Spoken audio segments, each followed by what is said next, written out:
ভারতের মার খেয়েও হুঁশ ফেরেনি পাকিস্তানের। যখন সামরিক বিরতি চলছিল তখন আমরা দেখেছিলাম বারবার হামলার চেষ্টা করে পাকিস্তান। কতটা নির্লজ্জ আর বেঈমান পাকিস্তান যে প্রধানমন্ত্রীর হুঙ্কার দেওয়ার পরও আবারও হামলার চেষ্টা। কেন বলছি? কারণ সোমবার রাতে জম্মুর সাম্বা সেক্টরে দেখুন, জম্মুর সাম্বা সেক্টরে ড্রোন হামলার চেষ্টা। আকাশে সেই ছবি দেখা যায়, অর্থাৎ ড্রোন হামলার যে চেষ্টা করা হয় আখনুরে, কার্যত তা প্রমাণ হয়েছে।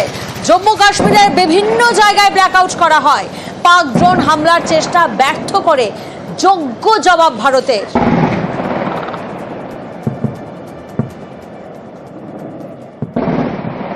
পাকিস্তানের অভিসন্ধি তো পরিষ্কার, আমরা ওদের প্রলোভনে ফা দিচ্ছি, আহ্বান করছে, সেখানে ফা দিয়ে পা দিচ্ছি।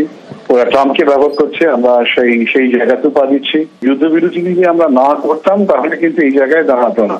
যুদ্ধবিরতি ওয়াজ এ ফ্লপ। যুদ্ধবিরতি আমাদের একটা বিরাট স্ট্র্যাটেজিক মিস্টেক, এবং আজকে যখন ওরা ড্রোন ছুড়েছে তার জবাব ওদেরকে জানানো দরকার। আমরা ড্রোন কিন্তু ছুড়বো না, এরপরে যেটা ছুড়বো তোমরা কিন্তু বিপর্যয়ে পড়বে।